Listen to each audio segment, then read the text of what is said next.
إن الحمد لله نحمده ونستعينه ونستغفره ونعوذ بالله من شرور أنفسنا ومن سيئات أعمالنا من يهده الله فلا مضل له ومن يضلله فلا هادي له وأشهد أن لا إله إلا الله وحده لا شريك له وأشهد أن محمدا عبده ورسوله أما بعد فأعوذ بالله من الشيطان الرجيم بسم الله الرحمن الرحيم ولا تباشروهن وأنتم عاكفون في المساجد وقال رسول الله صلى الله عليه وسلم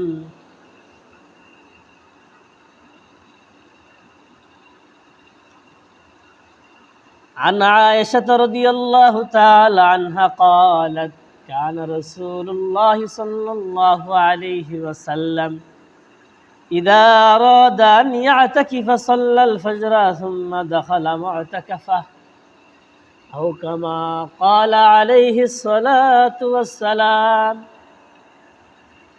صدق الله العظيم وصدق رسوله النبي الأمي الكريم ونحن على ذلك من الشاهدين والشاكرين والحمد لله رب العالمين আল্লাহ পাক রব্বুল আলামিনের শুকরিয়া যে রব্বুল আলামিন আমাদেরকে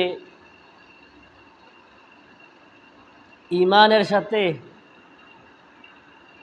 রোজা অবস্থায় রব্বুল আলামিনের ইবাদত জুমার নামাজ আদায়ের লক্ষ্যে মসজিদে আসার তৌফিক দান করেছেন এবং দ্বীনে কিছু মুযাকারা করার তৌফিক দান করেছেন। এজন্য রব্বুল আলামিনের কাছে শুকরিয়া আদায় করি আল্লাহ আলহামদুলিল্লাহ। মুহতারাম হাজিরিন, আমরা সময়ে যেতে যেতে প্রায় রমজানুল মুবারকের শেষ প্রান্তে এখন আমরা উপনীত। আজকে কত রোজা? 20তম রোজা। রব্বুল আলামিন আমাদেরকে 20টি রোজা থাকার তৌফিক দান করেছেন এবং আমাদেরকে হায়াতে জিন্দেগি দান করেছেন। এই জন্য রব্বুল আলামিনের কাছে সবসময় শুকরিয়া আদায় করা এটা আমাদের জন্য জরুরি। কারণ নেক আমল করতে পারা, হায়াতে জিন্দেগি পাওয়া এটা আল্লাহ তাআলার অনেক বড় দয়া এবং রহমত। এই জন্য রব্বুল আলামিনের কাছে শুকরিয়া আদায় করা সবসময় আমাদের জন্য জরুরি। আজকে আমরা রমজানুল মুবারকের গুরুত্বপূর্ণ 2টি আমল নিয়ে আলোচনা করব। 1 নম্বর হলো ইতিকাফ, 2 নম্বর হলো যাকাত। ইতিকাফ নবীজি সাল্লাল্লাহু আলাইহি ওয়াসাল্লাম মদিনা হিজরতের পরে যখন থেকে রমজান আমাদের উপরে আল্লাহ তাআলা ফরজ করেছেন তখন থেকে মৃত্যু পর্যন্ত নবীজি কখনো রমজানের শেষ দশকে ইতিকাফ ছাড়েননি। এটা নবীজি সাল্লাল্লাহু আলাইহি ওয়াসাল্লামের একদম মৃত্যু পর্যন্ত আমল। যে আমল নবীজি সাল্লাল্লাহু আলাইহি ওয়াসাল্লাম কখনো ছাড়েন নাই, এই জন্য এই আমল আমাদের কাছে অনেক গুরুত্বপূর্ণ এবং শরীয়তের পরিভাষায় এটাকে সুন্নাতুন মুআক্কাদাতুন আলাল কিফায়া। ইতিকাফ এটা সুন্নতে মুআক্কাদা এবং কোনো মানুষই যদি একটা মসজিদের মহল্লার ইতিকাফে কেউ না থাকে তাহলে সবাই গুনাহগার হবে। যেই আমল নবীজি কখনো ছাড়েন নাই, সে আমল আমাদের আমল নামায় নাই। নবীজি যখন থেকে রমজানুল মুবারক পেয়েছেন তখন থেকে একদম মৃত্যু পর্যন্ত কখনো নবীজি রমজানের শেষ দশকের ইতিকাফ ছাড়েননি। হাদিসের ভিতরে আসছে আন আয়েশা রাদিয়াল্লাহু তাআলা আনহা আন্নান নবী সাল্লাল্লাহু আলাইহি ওয়াসাল্লাম কানা ইয়াতাকিফুল আশরাল আওয়াখির মিন রমাদান। হাদিসের ভিতরে আসছে, বুখারী মুসলিমের বর্ণনা, যে আয়েশা রাদিয়াল্লাহু তাআলা আনহা বলতেছেন নবীজি সাল্লাল্লাহু আলাইহি ওয়াসাল্লাম রমজানের শেষ দশকে ইতিকাফ করতেন হাত্তা তাওফাহুল্লাহ, মৃত্যু পর্যন্ত। সুম্মা আতাকাফা আজওয়াজুহু বা'দা, অতঃপর নবীজি সাল্লাল্লাহু আলাইহি ওয়াসাল্লামের স্ত্রীরাও ইতিকাফ করছেন। তাহলে ইতিকাফটা পুরুষ মহিলা উভয়ের জন্য। মহিলারা ইতিকাফ করবে বাসা বাড়িতে, যেখানে তাদের নামাজের নির্ধারিত স্থান, সেখানেই। মসজিদে যেভাবে পুরুষ মানুষ ইতিকাফ করে, যেই নিয়ম কানুন মেনে ইতিকাফ করে, হুবহু নিয়ম কানুন মেনে মহিলারা তাদের মুসল্লায়, নামাজের স্থানে, নামাজের ঘরে ইতিকাফ করবে। অন্য এক বর্ণনা আসছে আন আয়েশা রাদিয়াল্লাহু তাআলা আনহা قالت كان رسول الله صلى الله عليه وسلم إذا أراد أن يعتكف صلى الفجر ثم دخل معتكفا। আয়েশা রাদিয়াল্লাহু তাআলা আনহা আমাদেরকে শোনাচ্ছেন যে নবীজি সাল্লাল্লাহু আলাইহি ওয়াসাল্লাম যখন ইতিকাফের ইচ্ছা করতেন তখন তিনি কি করতেন? ফজর নামাজ পড়তেন। কোন ফজর নামাজ? আজকের ফজর নামাজ, ইয়ানি রমজানের 20 রমজানের ফজর নামাজ পড়ে সুম্মা দাখালা মুআতাকাফা, অতঃপর নবীজি মসজিদের যেই জায়গায় ইতিকাফ করতেন সেই জায়গায় চলে যেতেন ফজরের পর থেকে। বাকি সময় শুরু আজকের সূর্যাস্তের পর থেকে। তাহলে আমাদেরকে মসজিদে থাকতে হবে, যিনি ইতিকাফ করবেন আপনার ইফতারির আগে আগেই, আসরের পরে, আপনার মাগরিবের নামাজের আগে আগে, ইফতারের আগে আগেই মোটামুটি সব ধরনের প্রস্তুতি নিয়ে সেই মসজিদে চলে আসবে। আর নবীজি চলে আসতেন কখন? 20 রমজানের ফজর নামাজ পড়ে চলে আসতেন মসজিদে। সুম্মা দাখালা মুআতাকাফা, অতঃপর নবীজি সাল্লাল্লাহু আলাইহি ওয়াসাল্লাম ইতিকাফের স্থানে উপস্থিত হতেন। অন্য এক হাদিসে আসছে রাসূল সাল্লাল্লাহু আলাইহি ওয়াসাল্লাম বলেন আন আয়েশা রাদিয়াল্লাহু তাআলা আনহা قالت كان لا يدخل البيت إلا لحاجة إذا كان معتكفا। যিনি ইতিকাফে বসবেন তিনি মসজিদ থেকে বের হবে না প্রয়োজন ছাড়া, একান্ত প্রয়োজন ছাড়া। আমরা আলোচনা করব, সামনে বিস্তারিত আলোচনা করব ইতিকাফের বিধান কি, ইতিকাফের পরিচয় কি, ইতিকাফকারী কি কি করতে পারবে, কি কি করতে পারবে না। অন্য এক হাদিসে রাসূল করিম সাল্লাল্লাহু আলাইহি ওয়াসাল্লাম সূত্রে বর্ণিত আন ইব্রাহিমা রাহিমাহুল্লাহু তাআলা আন্না হুযায়ফা রাদিয়াল্লাহু তাআলা আনহু قال لابن مسعود رضي الله تعالى عنهما أما أنا فقد علمت أنه لا اعتكاف إلا في مسجد جماعة। অর্থাৎ ইতিকাফে যিনি বসবেন তিনি মসজিদে বসবেন। ইতিকাফ মসজিদ ছাড়া অন্য কোথাও হবে না পুরুষের জন্য। যেমনটা আমরা আয়াতে পড়েছিলাম ওয়ালা তুবাশিরুহুন্না ওয়া আনতুম আকিফুনা ফিল মাসাজিদ, যে তোমরা ইতিকাফরত অবস্থায় তোমরা তোমাদের স্ত্রীদের সাথে কি করবা না? স্বামী স্ত্রী যে কাজগুলা করে ওগুলা তোমরা ইতিকাফ থাকা অবস্থায় করবা না ফিল মাসাজিদ, মসজিদে। এই আয়াত দ্বারা ইতিকাফ যে সুন্নতে মুআক্কাদা, এই আয়াত দ্বারা প্রমাণিত। আর একটু আগে যে হাদিস পড়ছি এই হাদিস দ্বারা প্রমাণিত। নবীজি সাল্লাল্লাহু আলাইহি ওয়াসাল্লাম বলেন যে এতেকাফ করতে হলে মসজিদেই করতে হবে। নবীজি সাল্লাল্লাহু আলাইহি ওয়াসাল্লাম যখন থেকে রমজানুল মুবারক আসতেন তখন থেকে নিয়ে একদম মৃত্যু পর্যন্ত, অর্থাৎ যখন রমজান রাসূল সাল্লাল্লাহু আলাইহি সাল্লামের ফরজ করা হয়েছে সেই বছর থেকে নিয়ে একদম যেই বছর রাসূল মারা যান, ইন্তেকাল করেন, সেই বর্ষ পর্যন্ত প্রতি রমজানে নবীজি সাল্লাল্লাহু আলাইহি ওয়াসাল্লাম এতেকাফে বসতেন। এই যে রাসূল সাল্লাল্লাহু আলাইহি ওয়াসাল্লাম যে কাজ সর্বদা করেছেন, কখনো ছাড়েন নাই, এই জন্য এতেকাফ সুন্নাতুন মুআক্কাদা। ফিকহের পরিভাষায় এটাকে বলা হয় সুন্নাতুন মুআক্কাদাতুন আলাল কিফায়া। অর্থাৎ কোনো মানুষ যদি কোনো মহল্লার মসজিদে কেউ যদি এতেকাফে না বসে তাহলে সবাই গুনাহগার হবে। এই অর্থ হলো সুন্নতে কিফায়ার অর্থ।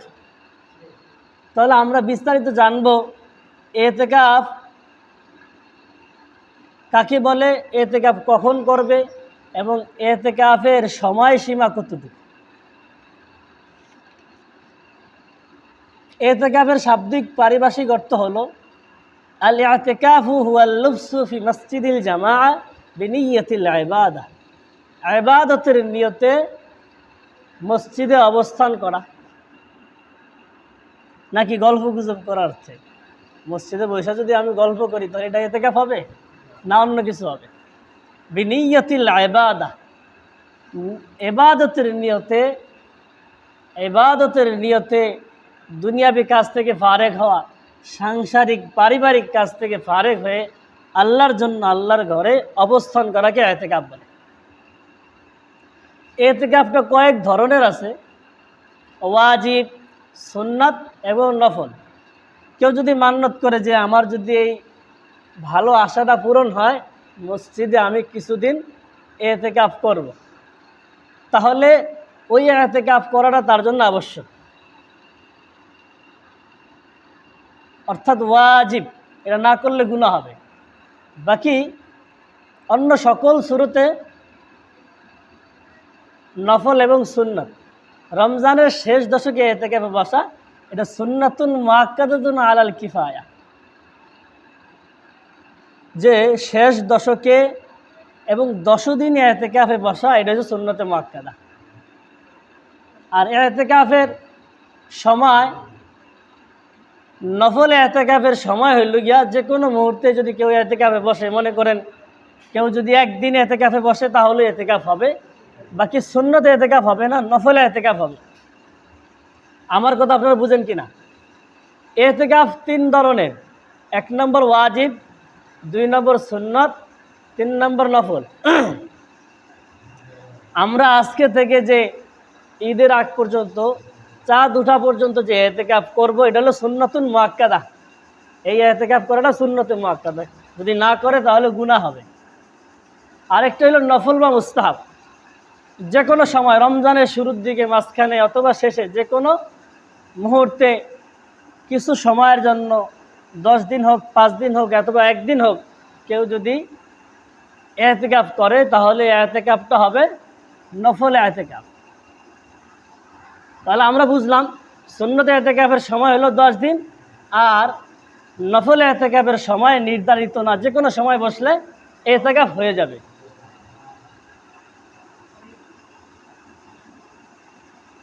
আর এমন মসজিদে ইতিকাফে বসতে হবে যে মসজিদে জামাত হয়, এমন মসজিদে ইতিকাফে বসা এটা জরুরি। মসজিদ থেকে কোন কোন সূরতে ইতিকাফকারী বের হতে পারবে, আমার কথা একটু খেয়াল করেন।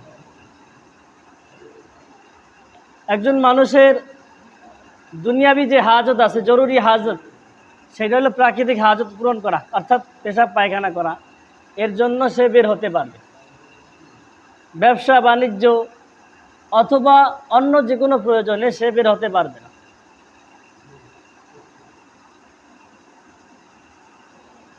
আরেকটা হইলো, এমন মসজিদে একজনে ইতিকাফে বসতে যে মসজিদে জুমার নামাজ হয় না, তাহলে অন্য মসজিদে জুমার নামাজ পড়ার জন্য সে যেতে পারবে ইতিকাফকারী। যদি জুমার নামাজ হয় তাহলে সে বের হতে পারবে না, এখানে তো জুমার নামাজ হইতেই আছে।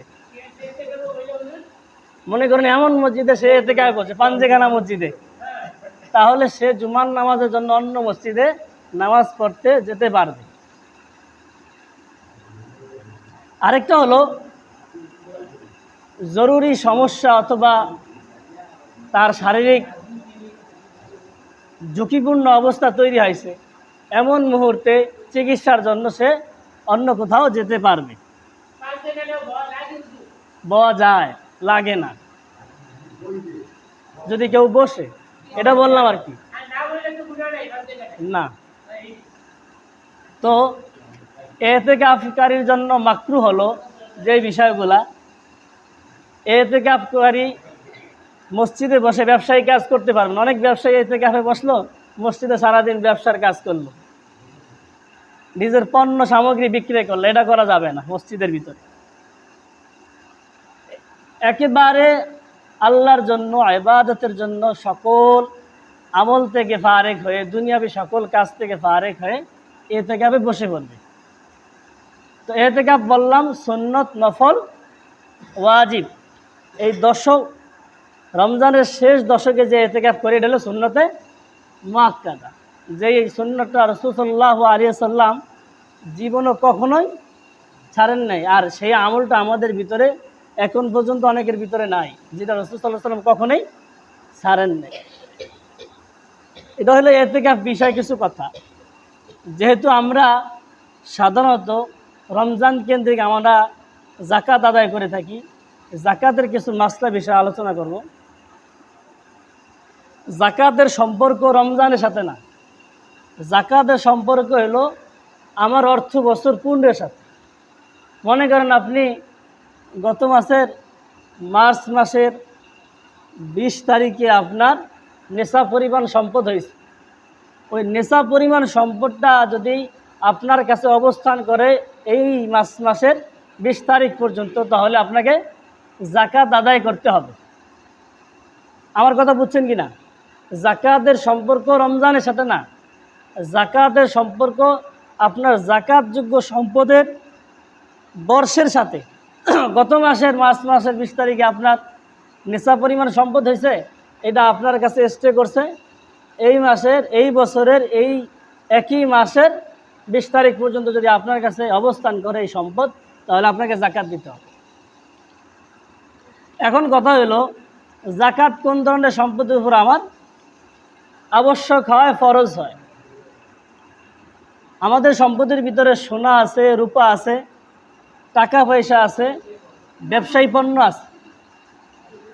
সোনা, রূপা, ব্যবসায়ী পণ্য, নগদ অর্থ, এগুলোর উপরে যাকাত ফরজ হয়। আপনারা যদি কথা কেন, আমার কথা কিছুই বুঝবেন না। খেয়াল করেন, যাকাত ফরজ হয় কিসের উপরে? সোনা এবং রূপা, সেটা হোক ব্যবহৃত অথবা অব্যবহৃত, অলংকার হোক অথবা অলংকার ছাড়া হোক, এই সোনা রূপার উপরে যাকাত আবশ্যক হয়। আমরা সামনে আলোচনা করব যে সোনার উপর পরিমাণ কতটুক, নিসাব কতটুক, টাকা পয়সার নিসাব কতটুক, এবং ব্যবসায়ী পণ্যের নিসাব কতটুক। সোনা রূপা ছাড়া অন্য কোনো যদি ধাতব সম্পদ থাকে, মণিমুক্তা থাকতে পারে, ডায়মন্ড থাকতে পারে, এগুলোর উপর যাকাত আসে না। অথবা অন্য যে কোনো ধাতব যেটা সৌন্দর্যের জন্য ব্যবহার করা হয়, এগুলোর উপর যাকাত আসে না। একজনের ঘর বাড়ি, যেই ঘর বাড়ির ভিতরে সে বসবাস করে, এবং নিজের পোশাক পরিচ্ছদ, সন্তানের পোশাক পরিচ্ছদ, এবং নিজের যানবাহন, দোকানপাট, ঘর বাড়ি যদি 4-5টা হয়, ব্যবসায়ের জন্য না, শুধুমাত্র এমনি নিজে ঘর বাড়ি বানাইছে ভাড়ার জন্য, তাহলে ওই ঘর এবং বাড়ির উপরে যাকাত আসবে না। তাহলে যাকাত আসবে কিসের উপরে? আপনি মনে করেন একটা দোকান নির্মাণ করলেন, এই দোকানের যেই সম্পদ, অর্থাৎ একটা দোকানের তো অর্থ আছে, কি পরিমাণ খরচ হয়েছে, ব্যয় হয়েছে, এই দোকানের মৌলিক অর্থের উপরে যাকাত আসবে না। কিন্তু এই দোকানের মাধ্যমে যদি কেউ ব্যবসা করে, তার ব্যবসায়ী পণ্যের উপরে যাকাত আসবে। সেটা যদি আপনার 52.5 তলা রূপার পরিমাণ হয়ে যায়, এখন বর্তমান দাম কত, রূপার দাম কত জানা আছে আপনাদের? কেউ জানেন না। স্থানীয় দাম আর মানে অন্য স্থানের দাম কিন্তু এক না, কিছুটা পার্থক্য আছে। 89,000 টাকা আছে, তারপরে এর কম বেশি হইতে পারে। যদি 52.5 তোলা রূপার আমরা এটার পরিমাণ ধরি 89,000 অথবা এর চেয়ে কম বেশি হইতে পারে। এই পরিমাণ যদি কারো কাছে সম্পদ থাকে, সেই সম্পদটা যদি তার কাছে 1 বছর অবস্থান করে তাহলে জাকাত দিতে হবে। আমার কথা বুঝছেন কি না? আপনার ব্যবসায়িক পণ্য যদি 52.5 তোলা রূপার পরিমাণ হয়ে যায় এবং সেটা 1 বছর কি হয়ে যায়, অতিক্রম করে, তাহলে জাকাত দিতে হবে। এখন কথা হলো সোনা রূপার নিসাব কতটুকু? স্বর্ণের নিসাব হলো 7.5 ভরি সোলা। যদি আপনার স্বর্ণ হয়, যেটাকে আধুনিক হিসাবে হয় 87 গ্রাম 48, 87 গ্রাম পয়েন্ট 48 গ্রাম যদি কারো কাছে স্বর্ণ থাকে তাহলে তার উপরে জাকাত ওয়াজিব হবে স্বর্ণের উপরে। রূপার পরিমাণ হলো বর্তমানে আধুনিক হিসাব অনুযায়ী 612 গ্রাম। 612 ইন্টু 36 গ্রাম যদি কারো কাছে রূপা থাকে এবং সেই রূপাটা তার কাছে স্টে করে, অবস্থান করে 1 বছর, তাহলে তার উপর জাকাত আবশ্যক হবে রূপার উপর। এখন কথা হলো কারো কাছে স্বর্ণ 7 ভরি নাই, 7.5 ভরি নাই, অথবা রূপা 52.5 তোলা নাই, কিছু রূপা আছে কিছু স্বর্ণ আছে যেটা কোনো নেশাবকে স্পর্শ করে না, দুটোটা মিলিয়ে যদি রূপার অর্থের পরিমাণ হয়ে যায়, রূপার নেশা পরিমাণ তার সম্পদ যদি হয়ে যায় স্বর্ণ এবং রূপার ভিতরে, তাহলে তারপরে জাকাত আসবে। আমার কথা বুঝছেন কি না? কারো কাছে কিছু স্বর্ণ আছে অথবা কিছু রূপা আছে, দুটোটা মিলাইলে রূপার নিসাবকে স্পর্শ করে, তাহলে জাকাত দিতে হবে। কারো কাছে স্বর্ণ নাই, শুধু রূপা আছে, নগদ অর্থ আছে অথবা ব্যবসায়িক পণ্য আছে, সব মিলায়া যদি 52.5 তোলা রূপার সমপরিমাণ অর্থ হয়ে যায় আর সেটা 1 বছর অতিক্রম করে, তাহলে তাকে জাকাত দিতে হবে। এখন কথা এলো কেউ ঘরবাড়ি নির্মাণ করছে ভাড়া দেওয়ার জন্য, ওই ঘরের উপর জাকাত আসবে কিনা? দোকান বানাইছে ভাড়া দেওয়ার জন্য, ওই ঘরের উপরে জাকাত আসবে কিনা? উত্তর হইল না।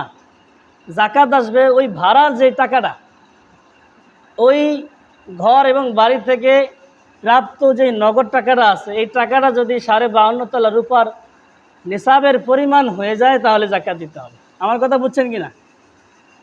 নিজের ব্যবহৃত গাড়ি, হোন্ডা, প্রাইভেট কার, বাস, যে কোনো পণ্য যদি হয়, সেটা নিজের যানবাহন হিসাবে ব্যবহার করেন তাহলে ওটার উপর জাকাত আসবে। আপনার ঘরের ভিতরে সোফা আছে, খাট আছে, পালং আছে, ফ্রিজ আছে, আলমারি আছে, শোকেস আছে, এগুলোর উপরে কিন্তু জাকাত আসে। আমার কথা বুঝছেন কি না? ব্যবহারিক পণ্যের উপর জাকাত আসে না।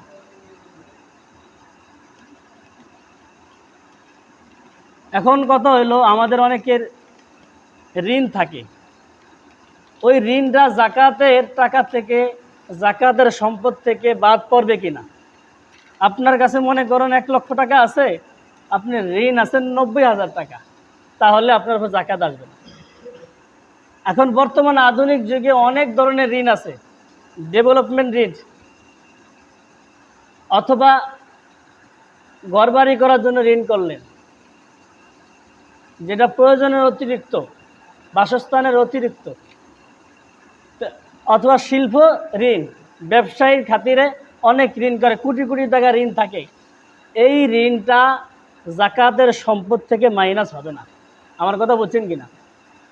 আপনার জাকাতযোগ্য সম্পদ আছে, আবার ঋণও আছে 1 কোটি টাকা, সেটা হয়েছে গিয়া ব্যবসায়িক কাজে আপনি খাটান, আপনি অনেক বড় ব্যবসায়ী, বিজনেসম্যান, তাহলে ওই ঋণটা জাকাতের অর্থ থেকে মাইনাস হবে না। শুধু সাধারণ ঋণ যেটা আছে এই ঋণটা বাদ পড়বে, বাকি ডেভেলপমেন্ট ঋণ, ব্যবসায়িক ঋণ অথবা শৈল্পিক ঋণ, যেটা শিল্প বিপ্লবের জন্য, অর্থাৎ আপনার বড় বড় ইন্ডাস্ট্রি আছে, অন্য বড় বড় ব্যবসায়িক প্রতিষ্ঠান আছে, সেই প্রতিষ্ঠানের জন্য আপনি ঋণ করছেন, ওই ঋণ আপনার জাকাতযুক্ত সম্পদ থেকে বাদ পড়বে না। আমার কথা বুঝছেন?